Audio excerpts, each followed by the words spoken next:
Good afternoon and welcome to another episode of Gaming with the Sims. I'm Charles Sims. So this week we've got the results of the competition of who won the game of Exploding Kittens we were giving away during July.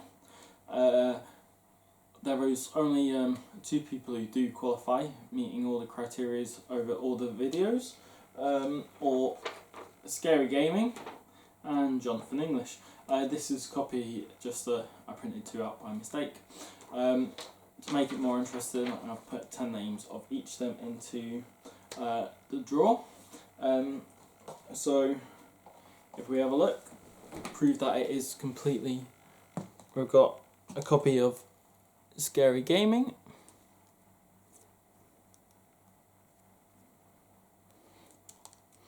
and Jonathan English.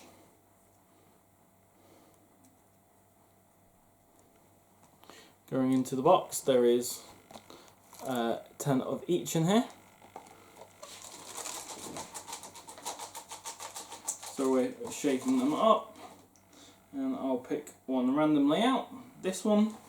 So the winner of the Exploding Kittens is Scary Gaming. So congratulations. Please drop me a message and I will send it out to you. So this week we're going to be looking at a 2 to 4 player board game. You can see the box behind me, Palaces of Mad King Ludwig. This is the second game in the series they have made of it. The first one was Castles of Mad King Ludwig, and this is Palaces of Mad King Ludwig the second. So we're going to be looking more at the board this week, and I'll be talking over and pointing to different aspects of it. I'm sorry that it's on a packing box. We are in the middle of moving from where we are currently now to where all the episodes will be coming hopefully by the end of September. So I've been there tonight trying to sort it all out and get things moving along. So please bear with me for another couple of, 6 weeks most likely. So we're gonna get on with looking at the game. So this is the game board. It comes in 3 pieces. There is a join here and a join here. On this is where all the tiles start, and this is the entrance to it. You'll see here sets of square tiles. This version of the game, all the tiles are square, and along this side is the moat tiles, which will be filling in around the palace as the game goes on.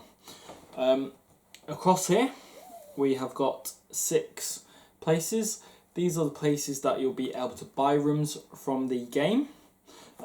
Here are 5 areas of stacks where the tiles come in.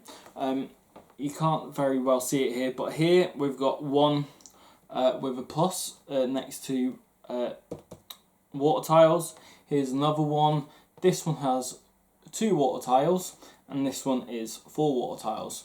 So as the game goes on, you buy your rooms from here.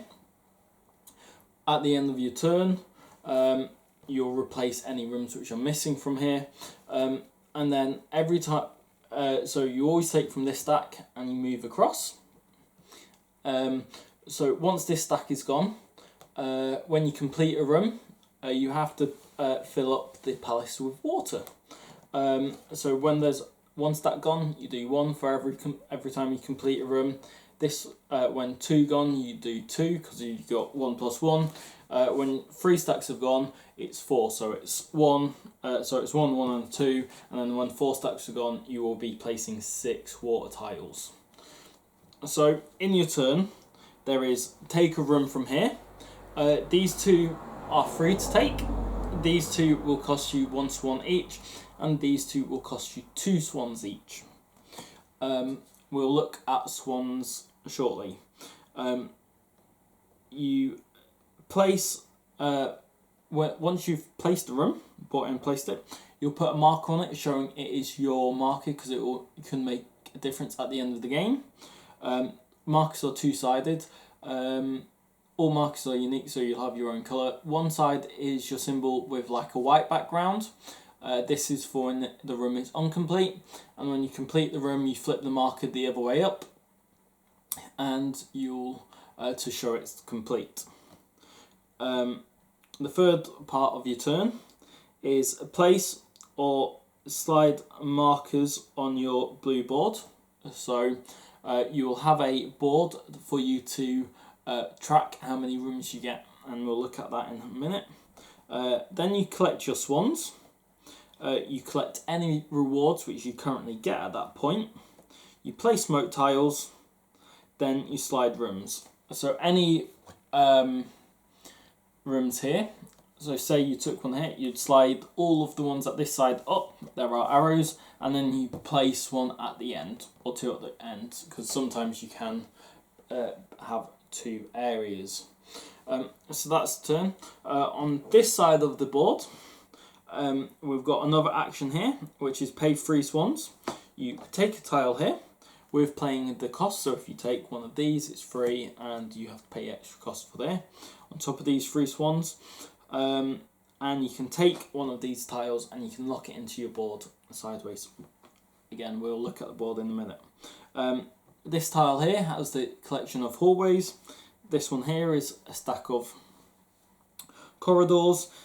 Here is, in this place here, there will be a stack of favour tiles, and you can buy an extra personal favour here.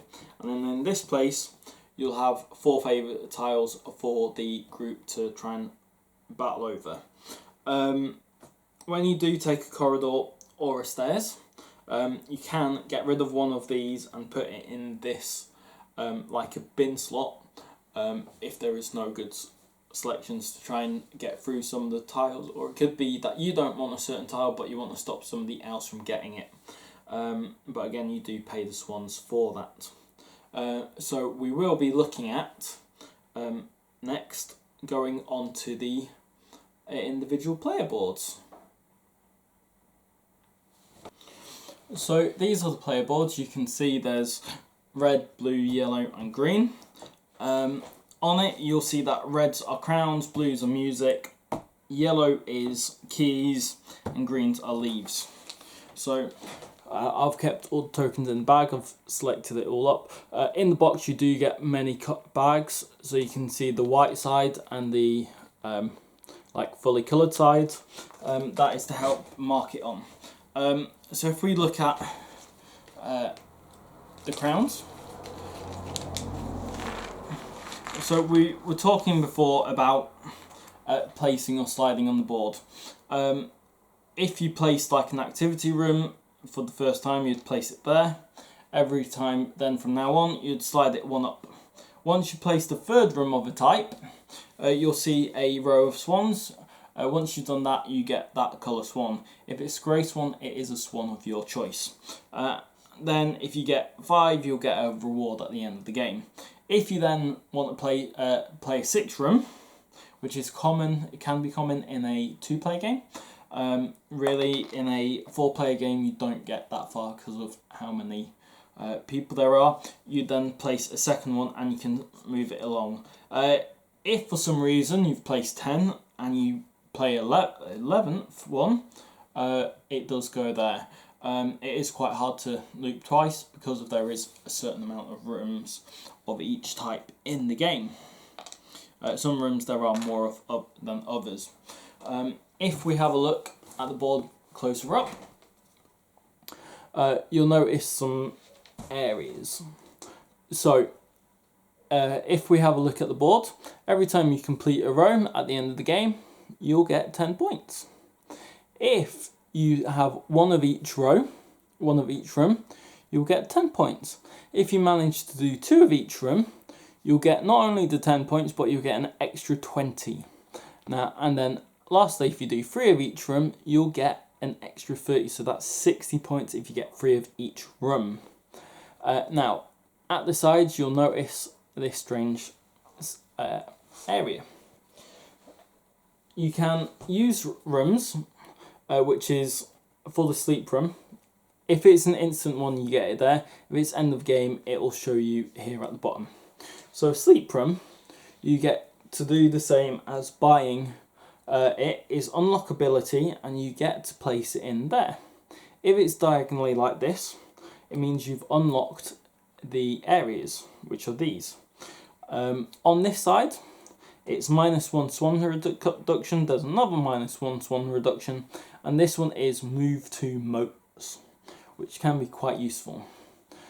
Here, these are end of the game ones. So here you get, if you do it diagonally like this, you get 10 points. That one is, if you have this one and you've tied for a favour, you get favoured points. Normally, if you tie for a favour, you will, nobody gets the points. But if you've got it locked in like that, you get points. It's not really needed in a 2-player game, but in a 4-player game, it's well recommended. And the one down here is you get 3 swans at the end of the game, any type of swans. At the bottom here, you'll also see that we've got symbols. So a single swan on its own is worth 2 points. A pair of swans is worth, a single swan's worth 1 point. A pair of swans is worth 2 points. Each set of three swans you get is worth 4 points. 4 swans is 7 points, and if you get all 5 for each set of all 5 swans you have, that is 10 points. Now, so that's a normal room one if you buy it to lock in to get an ability. You also can slot in the sides favour tiles. So at the start of the game, you'll get 3 favour tiles, and you get to pick one. They're all different.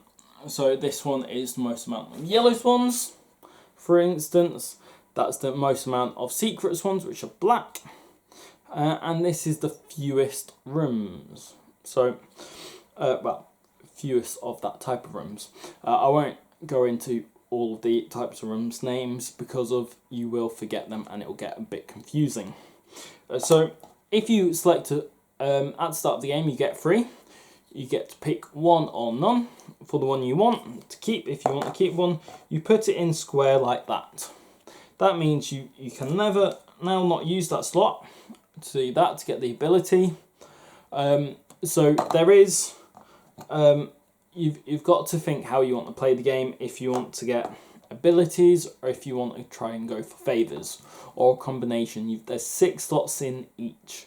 So really some people go, well, I only need 1 swan reduction, so I'll put it there. I want to be able to move some moats around. It's a big game, so I want to get tiebreakers on this. I want to have this favour because it's worth more than 10 points, so I'll put it there. I do need some swan reductions, and then there is, what do I do? It's worth some points, or favour could be worth more. Every time you do a sleep room, you do not have to unlock a section. It's your choice, it's optional.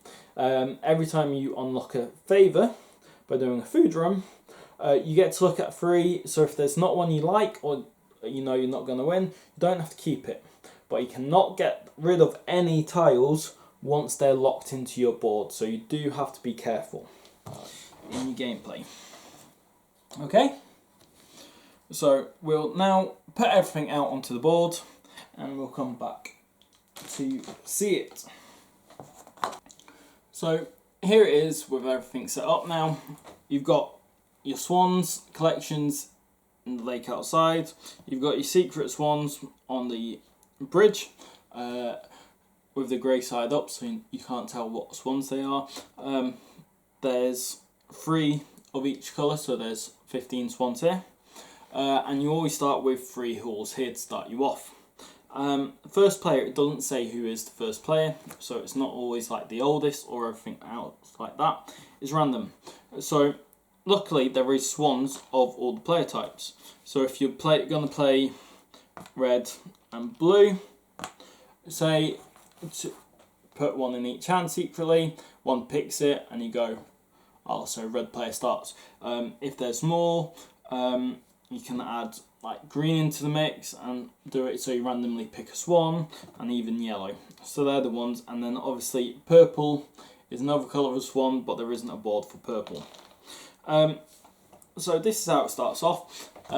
This doesn't start here. You're meant to keep like this area clear, because once you start a game, you aren't meant to move anything. So if you build to the side of the table, tough luck, that acts as a barrier. It is specific in the rules that that happens. So make sure you have a table big enough so you can expand wherever you want.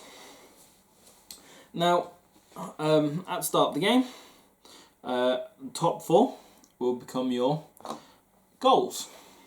If you have one where it's the most yellow swans and the least yellow foot swans, you can't have both of them because they contradict each other, so you get rid of the fewest ones, and they're your global ones. Then you give 3 to each player, and they can pick to choose up to 1 if they wish.